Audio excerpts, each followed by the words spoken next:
Heather Carter. Think back to a time you went to watch a movie at a theater. You had eaten dinner before, so you were not hungry, but a few minutes into the movie, you decided that you wanted some popcorn and a Coke. Was this just because people often associate eating popcorn and drinking Coke with watching a movie? Or was this because there could have been some sort of subliminal messages incorporated that made you want popcorn and a Coke?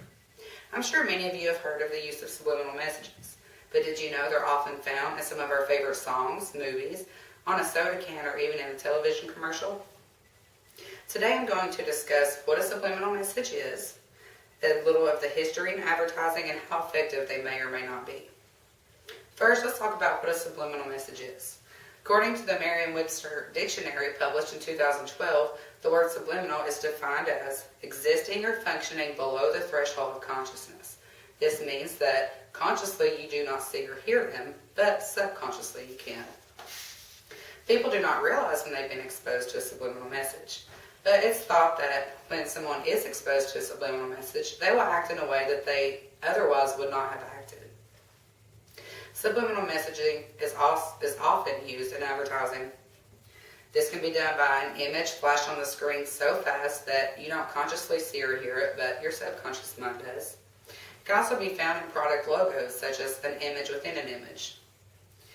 Now let's turn our attention to specific examples of subliminal advertising. According to Gary Radford and Under the Threshold, Is There More Than Meets the Eye?, a New Jersey theater in 1957 experimented with subliminal messages. They flashed phrases such as, eat popcorn and drink Coca-Cola on the screen about every 5 seconds or so. And it's actually reported that big groups of people got out of their seats, went to the lobby, and purchased popcorn and Coke. The popcorn sales reportedly rose to a staggering 57.7%, and the Coke sales rose 18.1%.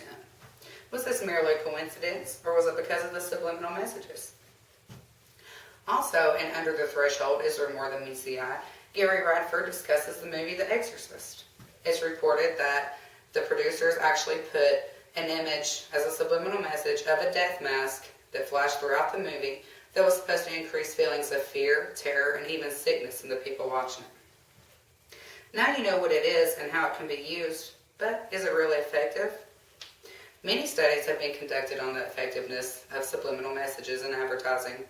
Many of them suggest that it really has no effect on the consumer. According to Kirk Smith and Martha Rogers in Effectiveness of Subliminal Messages in TV Commercials, 2 experiments published in 1994, subjects were subjected to 3 different types of commercials. The first type being a control containing no subliminal message whatsoever.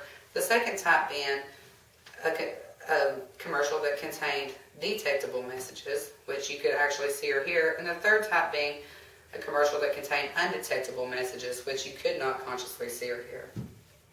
The results show that the detectable commercials actually had a little bit of an effect on the consumers.